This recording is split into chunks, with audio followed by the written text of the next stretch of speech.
guys, welcome back. Sorry about the noise. These trucks never leave my window, so it is what it is. I have to live with it. Today I wanted to talk to you about my August project. As I mentioned last month, I decided to do something a little bit different, something that I wanted to do since the beginning of the year, and then I kind of fell off during April and May. But each month having a TBR for like a specific purpose. So this month was reading first semester releases, and I started with a bunch of books at the end of August, which I mentioned last month's vlog. So Martyr by Kaveh Akbar, which I gave 5 stars. It was probably my most anticipated book of the year, and it really delivered. Swift and Saddled by Layla Sage, which I gave 5 stars. At First Bite, which is the first book in the Heartless series by Olivia Dade, which I gave 4 stars. And then I hit some bad luck. I read Love Just In by Natalie Murray, which I gave 1 star, and then I DNF'd Late Bloomer by Maisie Eddings. After that, I decided to read some of the most read books of the year to try and find some wins. And I read Funny Story by Emily Henry, which I gave 4 stars. This book follows Daphne. She's stranded in Michigan after her fiance Peter called off their engagement after he realized that he was actually in love with his childhood best friend Petra. And the only other person that Daphne knows in Michigan is Petra's ex, Miles. They're living together and basking in their sadness when they receive Peter and Petra's wedding invitation and they drunkenly RSVP. Peter calls Daphne the next day being like, oh, you don't need to attend. It was an invite sent out of courtesy. But Daphne tells him she will certainly attend because she's going with her new boyfriend. And he's like, well, you didn't add a +1. And she said, oh, he has his own invite. So Daphne and Miles decide to strike up this fake dating situationship for social media for Peter and Petra. Because Daphne only knows Michigan through Peter, Miles decides to show the place to her, and that's how they start to connect and become friends amidst the fake dating stuff. Overall, I've really enjoyed this book. If there's one thing Emily Henry I think excels at is writing conflict. I really enjoyed the fight and the angst between Daphne and Miles. I gave this 4 stars because unfortunately this book also had a bunch of things I wasn't really interested in. I get the adding trauma and drama to your character's backstory to make it more interesting, but at one point I felt like we were just resolving these characters' familial dramas instead of their romance between the two of them. We also had like 1,000 different side characters in the mix, and for a small town romance, this is not strange to me, but this is a standalone. So I was really confused as to why I should care about these people if I'm never going to be in this town again in the next book or something like that. And this segues nicely into what I didn't love about the next book, which is also a really popular book just for the summer by Abby Jimenez. This is book 3 in the Part of Your World series, and I haven't read the other 2, and I don't think I will be reading them. I gave this 3.5 stars. I just felt like it was a bit too sad for my taste in romance. I do enjoy like an angsty romance, but I want the sadness and the angst and the conflict to come from the relationship that I'm reading about and not from these people's personal lives. This entire book was more like an exploration of the main character's personal lives and familial dramas, and it lacked romance in my opinion. They had some fun scenes together. Their smutty scenes were really well written as well, but it lacked romance. Like, these two characters had too much going on for them to be together in the first place.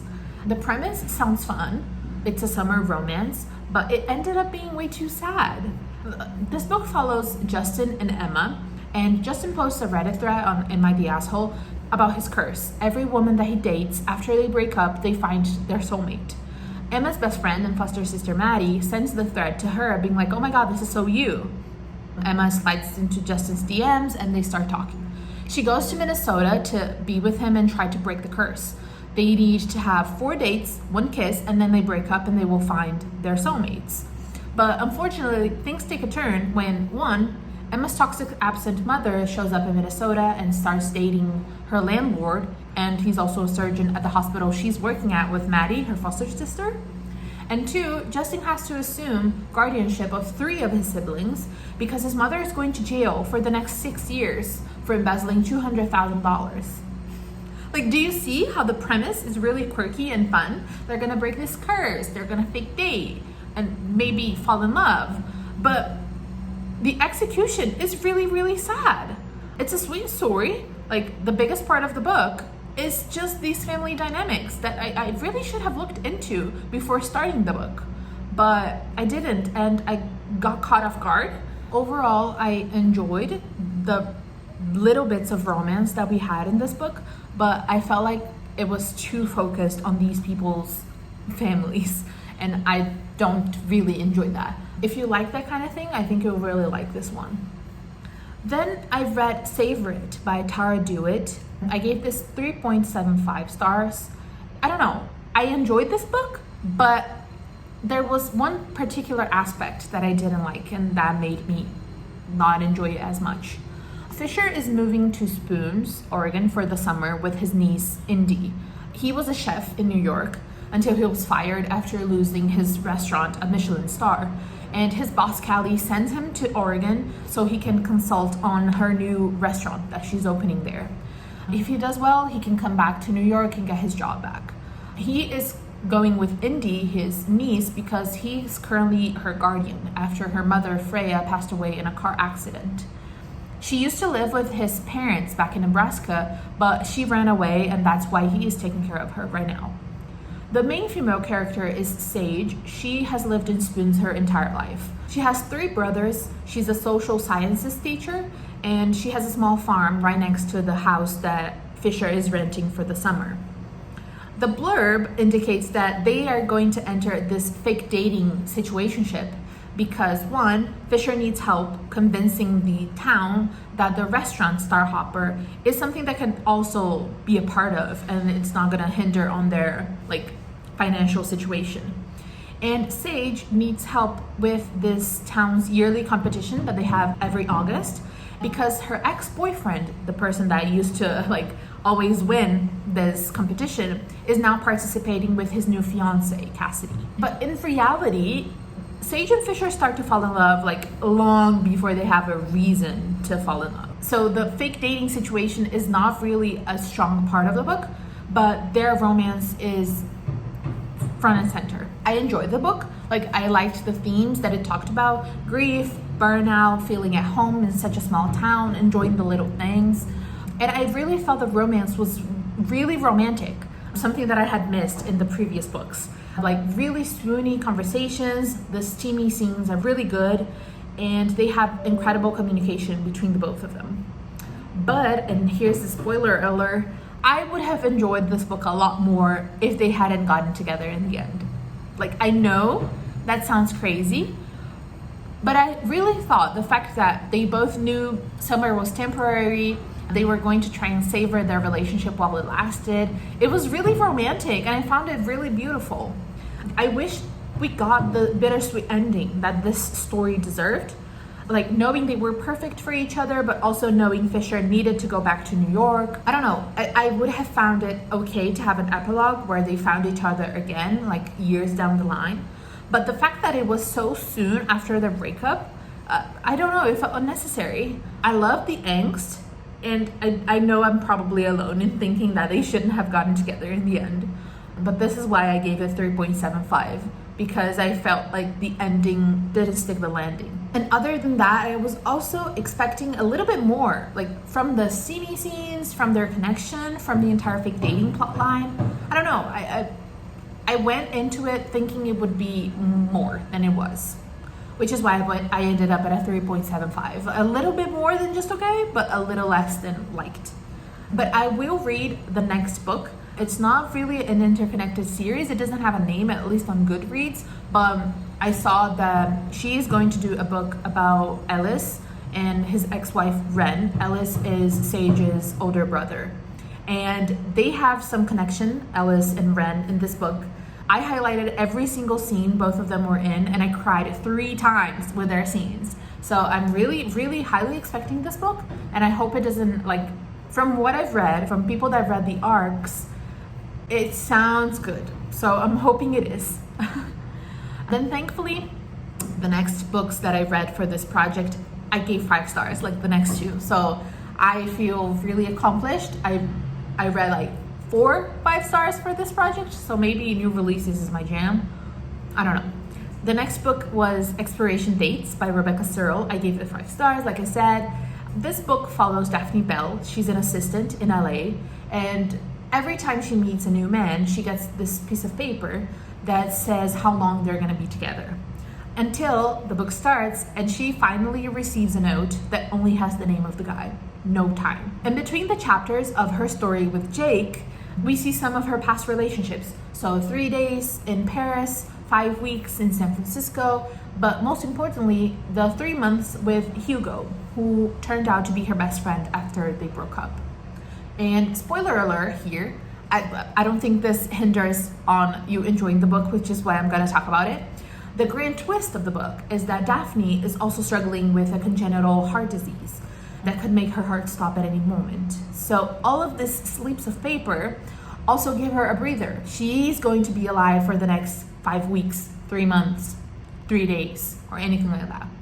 She doesn't want the time on the paper to be longer just for the relationship, but also because it means she's going to live longer. This book made me cry, like swoon, laugh, and really sob. I remember vividly when our editor told us the entire plot of this book when we bought it during one of our meetings, and I remember my eyes tearing up when she finished, and I remember us all in the room gasping when she told us the plot twist. And even though I knew before I started, it still made me cry. And I think this is why I'm telling the plot twist, because I think this is the greatest accomplishment of this book. It's told in such a tender, warm way that even though I knew what was happening, I still rooted for these characters. I still loved every single one of them.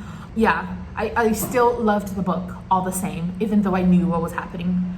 You want Daphne to be with Jake because you love Jake and his stability and his never-ending love for Daphne, but you also want her to be with Hugo because he sees right through her. He encourages her to be herself, and even though she doesn't believe that she deserves that, but most importantly, you understand and deeply, deeply root and love Daphne. Root for her to be able to live her life without worrying about the next day. You want her to enjoy things to their fullest, no matter how long she has, and to stop making decisions based on the what ifs. So I really, really enjoyed this book. When I went back and noted down all of my favorite quotes, I cried again. So I really think this is the perfect romantic, like really deeply romantic and heartwarming book that I wanted it to be, even though I knew what was happening. And my next read was also a huge win. This is a popular book, but again, as I didn't have like great luck with popular books previously in this project, I wasn't sure if I was gonna like this, especially because some people that I really trust their opinions didn't like this. But I gave it 5 stars. It was Heartless Hunter by Christian Siccarelli. I think this is gonna be a series. I don't know if it's just a duology or not. I fear I may have fallen deeply in love with this book, guys. It is everything I've been wanting. A real love triangle, great characters, really solid plot, like nothing out of this world, but really solid enough to stand on its own. The ambience is perfect. Like, I am so really glad that I've read this book. I cannot recommend it enough if you like the things that I really enjoy. Slow burn, angst, love triangles, stuff like that. This book follows Rune Winters. She's an orphan. She was adopted by Kestrel Winters after her parents drowned in a shipwreck accident when she was a baby. Kestrel is a socialite. She's the owner of a really big estate, and she's also a witch. This world used to be ruled by witches, but an uprising happened and they killed the 3 queen witches.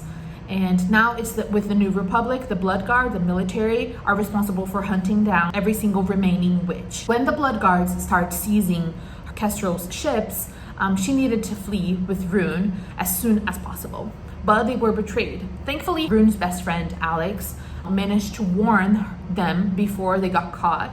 But now, to save herself and with her grandmother's blessing, Rune reported on Kestrel to the Blood Guard. And that had proven her to be loyal to the New Republic, and even more like so, because like who's the kind of person that would report her own grandmother, you know?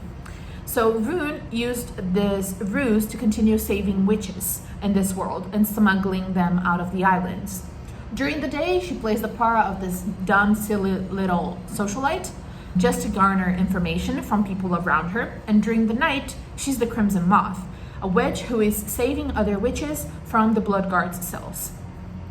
One of the last things her grandmother told her was to search for this woman, Seraphine Oakes. But Rune was too late. The book starts with her arriving at Seraphine's house after searching her for 2 years, and she is no longer there. To find Seraphine before she's moved to the palace's prison, she needs better information than what she has. And this is why she decides to use a trick she hasn't used before, to find a suitor with better information. And this is how she finds herself entangled with Gideon Sharp. He is Alex, her best friend's older brother, and he's a blood guard. He's like famous for helping assassinate 2 of the sister queens and sparking the revolution and so forth. And even though Alex helps Rune with her Crimson Moth sort of business, he never gets information from his brother. That's where he draws the line. So Rune decides she's going to get Gideon as a suitor. And at first, when I read the blurb, I thought Rune was only using Gideon through this fake dating situationship to garner information. But I was really pleasantly surprised that Gideon is also using Rune to garner information. He has a source named Harold who gives him like a really big piece of information at the beginning of the book. There was a cargo ship that was used to smuggle some witches out of the island, and the cargo ship belonged to Rune. And Harrow believes that Rune may be the Crimson Moth. Gideon is not sure. Harold is the one that pushes him to court Rune in order to garner information from her, but Gideon doesn't want to. He doesn't think he has the ability to court her because he's poor. Rune is from the aristocracy, but most importantly, he decides to do it because he knows that his baby brother Alex is deeply head over heels in love with Rune, and he thinks if she is the Crimson Moth, if she is a witch, he needs to save Alex from her. And this is how they start this really fine dance of trying to impress one another, trying to discover information from one another, and they open up because they want to prove themselves as truthful, to gain each other's trust, but at the same time they can't open up truly because they have like ulterior motives for this entire relationship. And at the same time they start to really fall in love with each other. I think you can imply here that the love triangle is between these 2 brothers, Alex and Gideon, with Rune. I particularly really enjoy and love triangles. I know this is controversial because even though it's such a used trope, I don't think people really like it, but I really do. And something that always happens in love triangles, every time I read them, it's that one guy never stood a chance. Like, Jacob never really stood a chance to getting with Bella, you know? And the same goes for every single first love guy shown in a love triangle. The first guy never really stands a chance. But here, and like with expiration dates, both characters really had a chance. They had their qualities, they had their flaws, and you can definitely root for one better than the other, but the author doesn't write off one of the guys. And this happens a lot. Like, one of the guys is shown first, and the author doesn't want that character to end up with the main female character, with the heroine. So she starts to write him like a terrible person instead of just giving the main female character the power to decide for herself if she likes one or the other. The other guy doesn't need to become like a villain for him to not be the one chosen, you know? And I think this book really shows that. Both of the guys were nice. Both of the guys were good. Both of the guys had their flaws.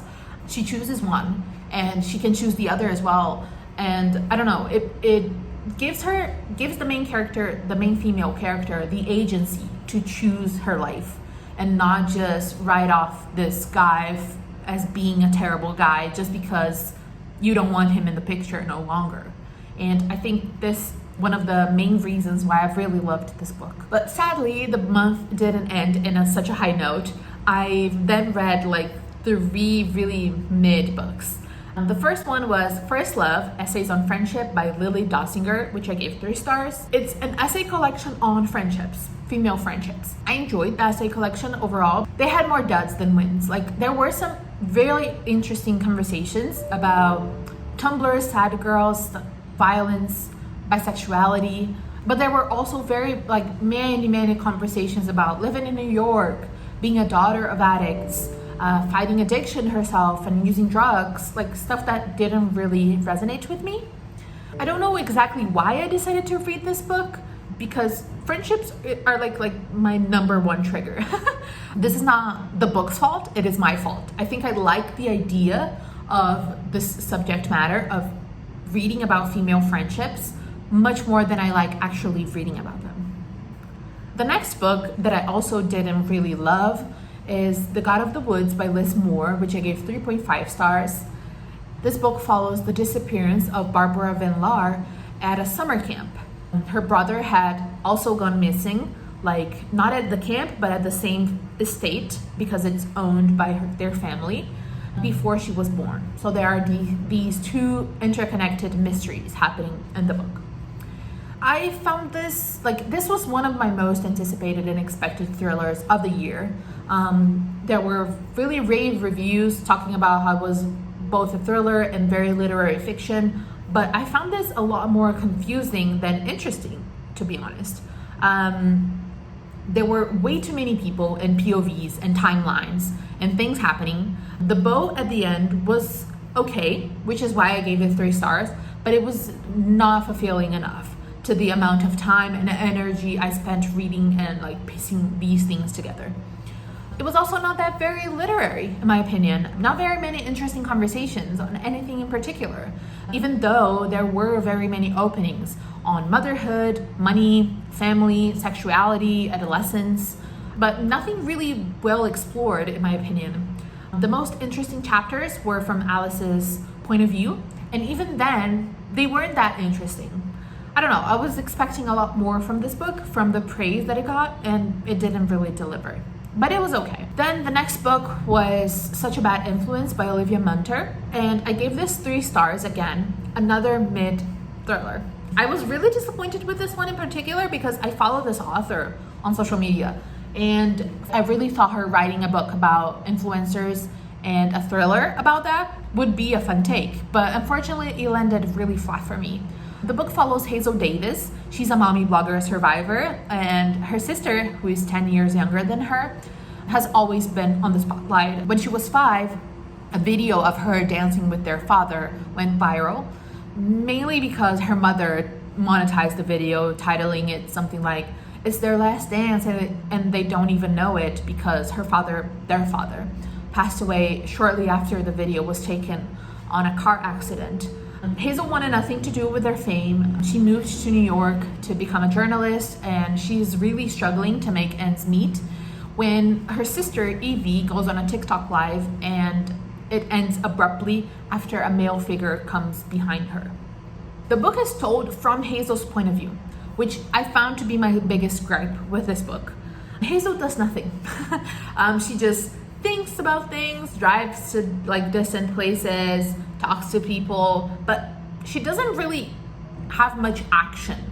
Considering there were many different people involved and part of Evie's life, and they had different views of Evie and knew different things about Evie, it would have been interesting to read from these people as well, because then their conflicting points of view would paint a larger picture of who Evie really was, if you can really garner that from what we have. But the worst part of this book is that everything that actually happens in after 70% of the book. All of the action, the investigation, everything only starts happening at the end of the book. So we spend the majority of the book doing nothing really. And the resolution is not terrible. It is well written, but the overall plot wasn't really interesting, which is why I gave it 3 stars. And sadly, I ended the month with another DNF. It was Fragile Sanctuary by Catherine Cowles. This is the book 1 in the Sparrow Falls series, and I DNF'd it at 35%. I just really didn't vibe with the main couple. Their chemistry, their banter. There is this tragic, suspenseful backstory that is interesting, but the main characters gave me the ick. Also, I wasn't really enjoying all the side characters and how many there were. which is one of my favorite parts in an interconnected romance series, especially in a small town. So this was another hint that maybe this book would just like wasn't for me. So yeah, these are all the books that I read in the month of August and for this August project overall. And I'll see you guys next month. Bye!